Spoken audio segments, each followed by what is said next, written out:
Bonjour chers téléspectateurs, bienvenue dans votre chaîne Espoir Télévision. Merci pour la confiance et la fidélité que vous accordez à votre chaîne Espoir Télévision. Bienvenue dans votre émission Jeunesse face au danger. Et aujourd'hui nous allons parler d'un sujet vraiment intéressant et je vous demande de nous rester fidèles jusqu'à la fin. Et là j'ai dit merci à l'équipe technique qui nous accompagne. Là je vois notre caméraman vraiment qui fait très bien son travail et j'ai dit un grand merci à notre DG, le DG Patrick Fény pour la confiance et la fidélité, à notre secrétaire Monsieur Joseph et vite je vais aller pour dire bonjour à notre invité. Bonjour Monsieur Ibrahim. Bonjour Monsieur Samuel Kunga. Monsieur Ibrahim, aujourd'hui comme je l'avais annoncé à nos téléspectateurs, nous allons parler d'un sujet vraiment qui neutralise ou qui détruit notre jeunesse, que je vais vite aller pour donner la nuisance sonore, cause primaire de la destruction de la jeunesse congolaise. Monsieur Ibrahim Timba, pour commencer, en 30 secondes, pouvez-vous vous présenter pour que nos téléspectateurs puissent vous connaître? Merci Monsieur Samuel Kunga pour m'avoir accordé la parole. Oui. Je me nomme Ibrahim Timba, je suis acteur de la société civile, président vice-président du bureau du conseil communal de la jeunesse de Kintambo, membre actif au sein des différentes structures de jeunes, notamment MEC, ASBEL, To Born Forgive. Merci. Merci beaucoup, Monsieur Timba. J'ai trouvé vraiment que dans votre présentation, c'est vraiment avec un grand monsieur que nous sommes dans ces plateaux aujourd'hui pour parler de la jeunesse. Et comme nous le savons très bien, comme moi je le sais parce que nos téléspectateurs te découvrent aujourd'hui, que la jeunesse c'est vraiment quelque chose qui vous fascine. Vous voulez vraiment parler plus de la jeunesse et nous allons vite aller au vif de notre sujet. Monsieur Ibrahim, ma première question est celle-ci. La nuisance sonore, sur le plan de la santé de jeunes, quels sont les impacts négatifs que la nuisance sonore apporte dans la jeunesse de notre pays? En fait, avant que je ne puisse essayer de répondre à votre question, oui, laissez-moi vous définir ce que c'est la nuisance sonore. Oui. Lorsque nous parlons de la nuisance sonore, oui, on se attend tout bruit préjudiciable à la santé, à l'environnement. Oui, oui. Et il est aussi de nature à troubler la tranquillité des citoyens. Oui. C'est ça. Alors si vous voulez qu'on puisse parler des conséquences, la nuisance sonore entraîne plusieurs conséquences, oui, surtout liées à la santé physique et mentale. Oui, oui. Du point de vue physique, la nuisance sonore entraîne les effets auditifs, c'est-à-dire vous avez des difficultés dans votre audition. Oui. Alors il y a ce que nous appelons la acouphène. Oui. C'est une perfection anormale, oui, d'un bruit qui n'est pas lié à la nuisance sonore. Ah oui.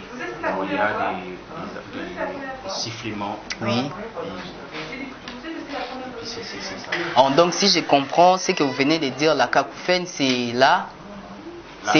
L'acouphène, la perfection anormale. Donc, genre une personne, il peut rester, il n'écoute pas la musique, mais la musique continue de résonner dans ses oreilles.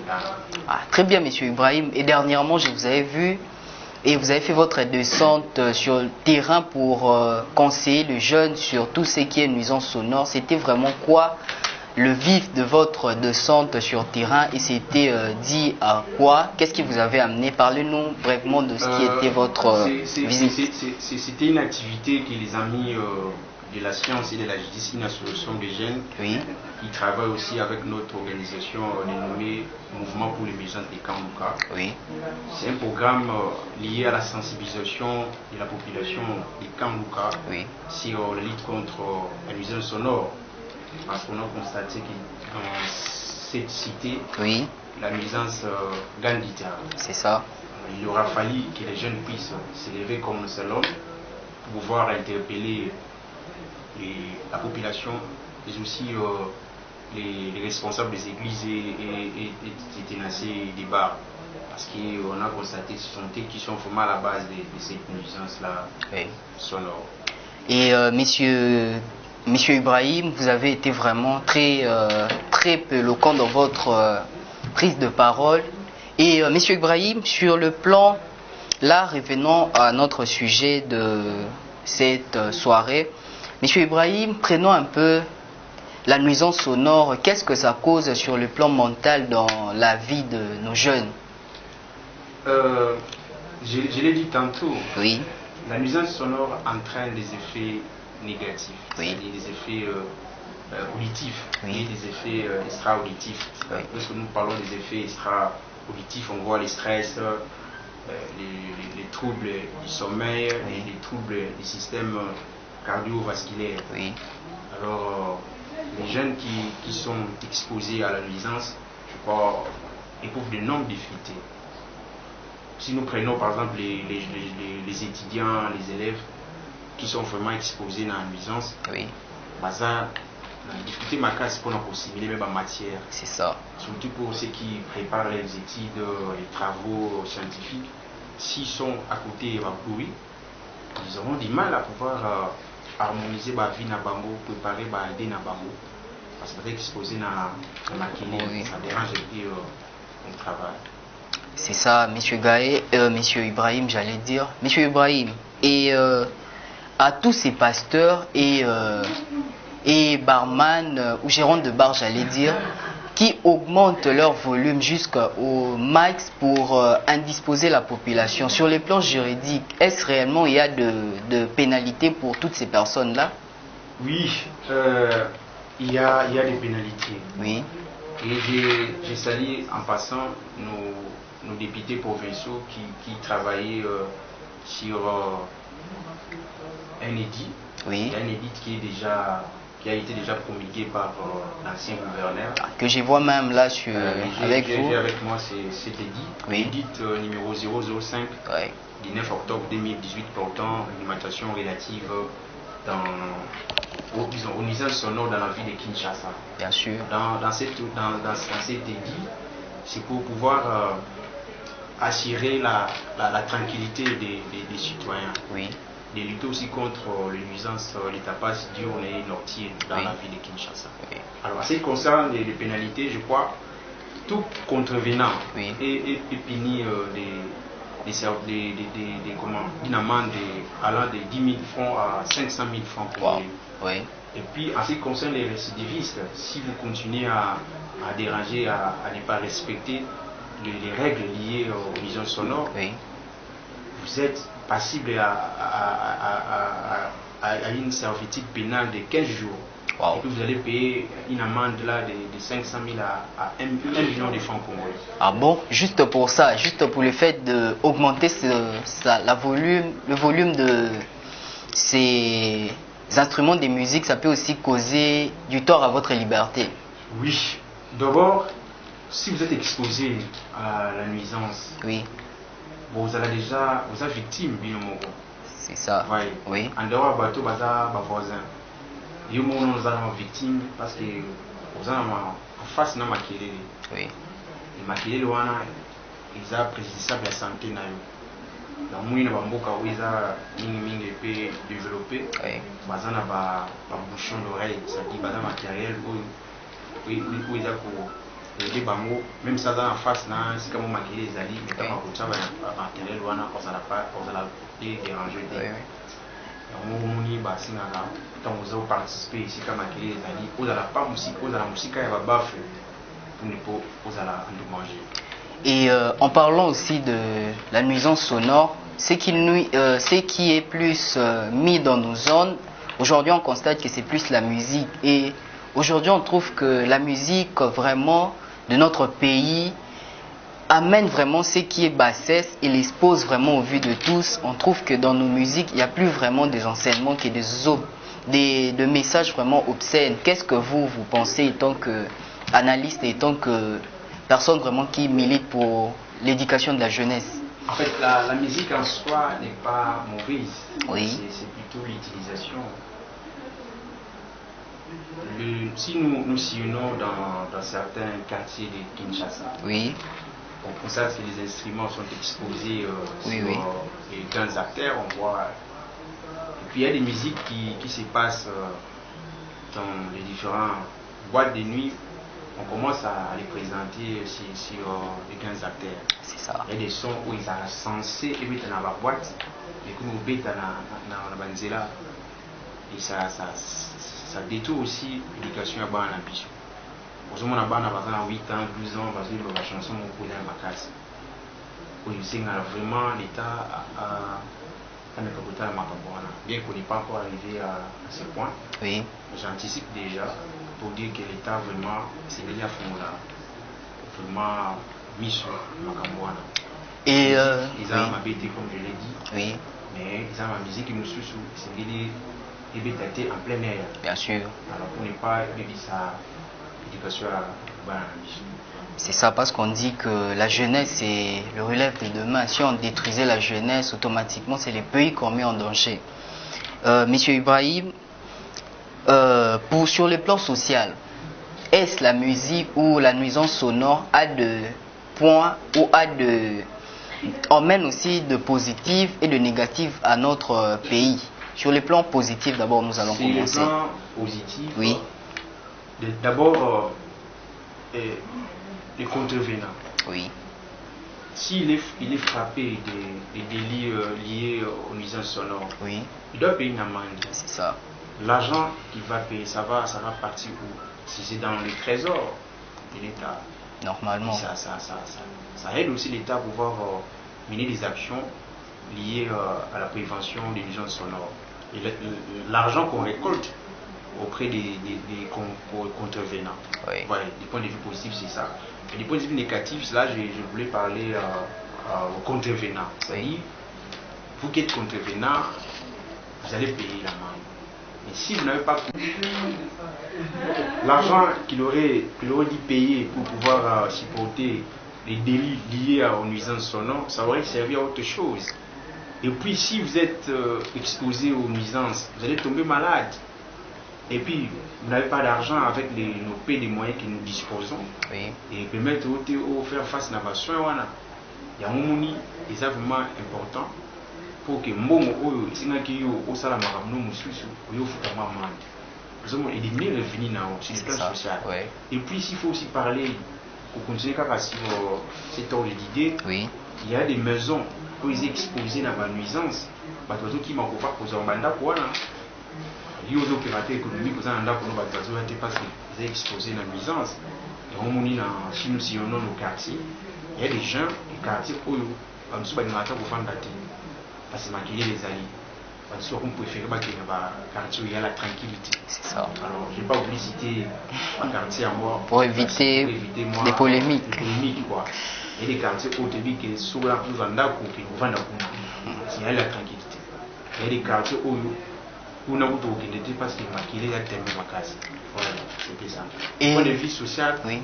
Les autres là qui est revenu dans le matin, si il y a un bon on doit s'ajuster parce que c'est un bon qui m'a ouvert dans le quartier. Est-ce nécessairement important d'augmenter le volume jusqu'à la fin dans des églises, dans des bars et consorts? Parce qu'aujourd'hui on se rend compte qu'une église qui a 15 fidèles et ils ont mis 17 baffles et vraiment dans des volumes vraiment max, et lorsqu'on approche on trouve qu'il y a 15 personnes, ils pouvaient mettre juste 2 baffles et tout le monde allait entendre, mais ils ont juste voulu exagérer. Qu'est-ce que vous allez conseiller à toutes ces personnes-là qui sont dans des délits pareils, étant que porte-parole de la jeunesse congolaise? En fait, le client est attiré par la qualité du service proposé. Oui. Alors, le fait d'augmenter les volumes pour pouvoir attirer les clients, oui. n'a pas vraiment d'importance. Oui. Mais l'essentiel, c'est de pouvoir respecter les décisions des autorités. Voyez. Oui. Alors, nous sommes dans un pays où il y a beaucoup de choses à faire. Oui.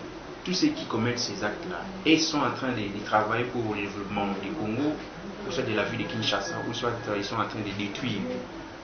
Parce qu'ils savent que le bruit dérange la santé humaine. Alors pourquoi pas ça là? Parce que les bâtiments peut passer par aux endommager dans ma carrière. C'est ça. Et même aussi sont victimes. Ils sont victimes de ça. Ils sont inconscients de tout ça. Ils devaient normalement changer leur stratégie. ce qui est important, c'est de pouvoir améliorer leurs services, améliorer leurs produits. S'il faut aussi parler de ceux qui sont responsables des églises. Oui. Nous avons dit ordre. Il y a des églises où au moins respecter un ordre. Je ne peux pas citer, des églises catholiques. Au moins, ceux qui sont des églises catholiques, c'est ça. Ils appellent les églises, monsieur la réveille, au moins on respecte ces mesures. Oui, aussi, on va les pas pour que tranquillité et développement. C'est ça. C'est ça. Tranquillité et développement, on ne construit pas les pays dans maquillé. C'est ça les principes. Et monsieur Ibrahim, qu'est-ce que vous allez conseiller? Parce qu'aujourd'hui, tellement que un jeune qui est né par exemple en 2005 et depuis 2005 jusqu'à aujourd'hui, par son environnement est pollué par la musique, il écoute la musique par là, par-ci, et ces jeunes-là, qu'est-ce que vous allez lui suggérer pour qu'il puisse quitter? Parce que pour lui, s'il n'écoute pas la musique, il se sent vraiment mal. Qu'est-ce que vous allez lui suggérer? Donc, en une minute, qu'est-ce que vous pouvez lui donner comme thérapie pour qu'il puisse sortir de cette maladie-là qu'il souffre? Donc, lui, c'est les bruits. S'il n'y a pas le bruit, vraiment, c'est comme s'il ne vit pas.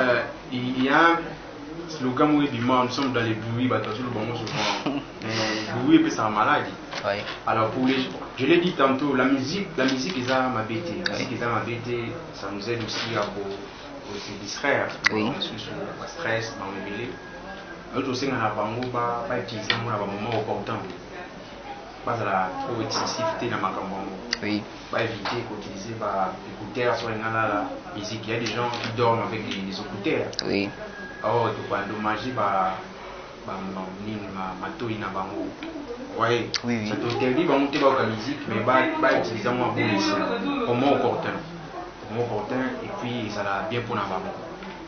Parce que nous sommes en face, il y a une nuisance sonore. Oui. Makélé, c'est un maladie, je l'ai dit tantôt. Makélé, c'est un trouble du sommeil. On a des vitaux là. Vous voyez? Oui. On a un trouble cardiovasculaire. Ah bon? Le stress, la musique, la tranquillité. Et ça va bien, il peut réfléchir. Surtout bien aux élèves, c'est ça. Aux étudiants, aux chercheurs. Parce qu'aujourd'hui, on se rend compte que vous faites un auditoire, maquiller les autres côtés la binotine dans l'auditoire, vous n'arrivez même plus à comprendre le cours.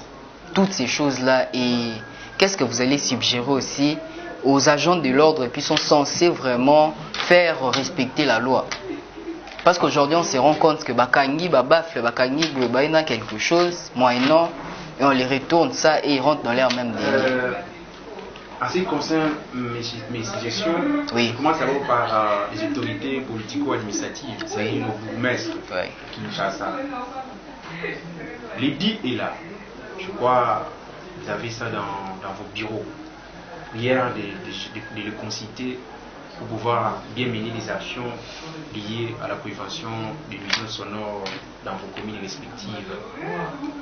Et puis, essayez un peu de déployer vos agents sur le terrain pour pouvoir rechercher et constater les délits en matière de nuisances sonores, afin de pouvoir traquer tout contrevenant qui entrave, qui trouble la tranquillité de nos citoyens, de nos concitoyens, si je peux dire ainsi. Oui. Alors, par rapport à la police est là pour pouvoir faire respecter les décisions des autorités, pour faire respecter les lois. Oui.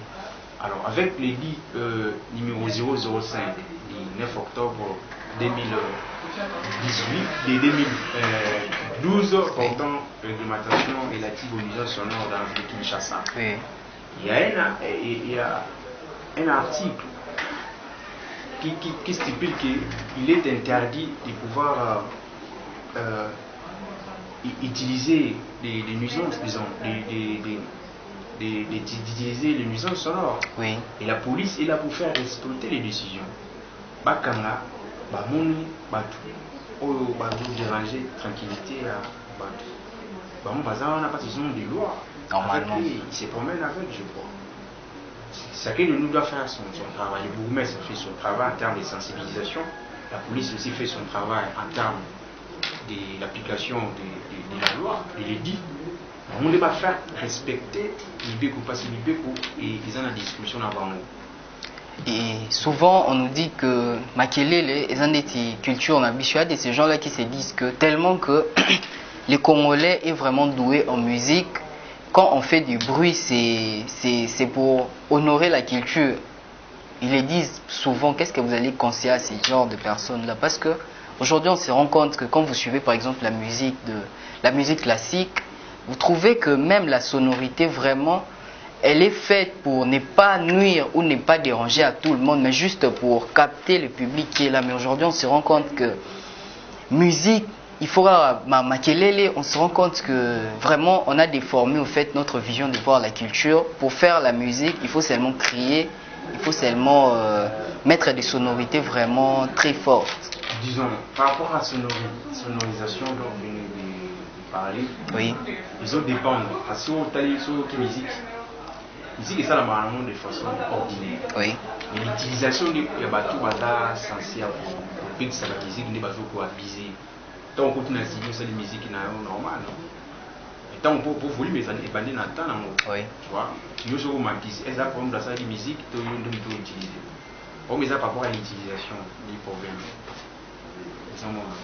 Donc nous devons cesser de fuir en disant que la musique c'est comme notre culture et la musique c'est qu'il faut la musique et là on doit quitter dans cette philosophie là. Oui, il faut quitter dans cette philosophie parce que ça la musique qui nous suit bêta dans ma boîte. Oui. Bêta musique non, il faut pas oui.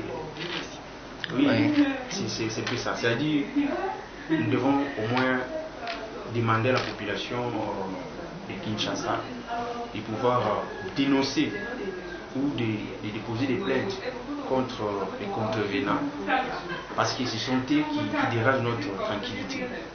Alors, si vous êtes face de ces gens-là, n'hésitez pas parce que cela s'inscrit aussi pour votre intérêt. Alors, tous à la complicité, à la tranquillité, l'ambition. Par exemple, on n'a pas signifié que il y a un article 11. Oui. Si vous lisez les 10, tu vois l'article 11 et puis l'article 8 qui isole que toute personne a les devoirs oui. pour défendre et puis pour protéger toutes les formes de la nuisance ou nuisance sonore. Oui. Ouais. Alors tous à la bateau au fond du voisin, au fond de la canne au fond du parce que tu connais tes droits. C'est ça. Si nous vivons la Kimia, malgré ce qui se passe dans les pays, mais nous devons vivre dans la tranquillité. Dans la quiétude. En cas notre tranquillité sont passibles quoi. C'est-à-dire qu'il faut beaucoup, disons, ce que je peux demander, je demande une collaboration parfaite entre la population et les services de sécurité, mais aussi les autorités politico-administratives, pour qu'on puisse mettre un terme dans ma Italie, vision sonore dans la ville de Kinshasa. Parce que les textes sont là. Et nous chutons déjà dans notre jeunesse face au danger d'aujourd'hui. Monsieur Ibrahim, votre mot de la fin, qu'est-ce que vous allez dire à la population qui vous suit? Et j'aimerais que ça puisse être en lingala pour que... Par professeur, enseignant, par chercheur, c'est pas préparer par matière à la chimie. Parce que la chimie est tout mboka. Pendant que je salue les amis qui militent pour que la paix et la tranquillité régnent dans nos différentes contrées, dans nos différentes communautés. Oui. Parce que ça prend intérêt dans le biseau. Aussi, nous aimons trop ces pays parce qu'on n'en a pas d'autres. Et je vous demanderai, pour finir, juste un mot d'espoir pour la jeunesse congolaise, parce qu'on trouve que la jeunesse vraiment est désespérée. Juste un mot pour la jeunesse que vous trouvez important à dire. L'avenir de la jeunesse aujourd'hui, oui. L'avenir des enfants, c'est demain. Oui. Bisso, avenir des alliés. Oui. Alors, demain, c'est pas aujourd'hui. Oui. Tout on a séparé le lot pour que le lobby ils la malade pour la bisso. Communauté. Merci. Merci beaucoup, monsieur Ibrahim, déjà d'avoir répondu à notre invitation. Merci de nous avoir honorés. Et chers fidèles téléspectateurs des eSport Télévision, nous sommes déjà au terme de notre émission. Et à la présentation, c'était moi, Samuel Kunga Ndopaoulou, votre animateur du jour. Et Je vous demande de toujours rester fidèle au programme des Espoirs Télévision et on nous revoit à la prochaine. Au revoir.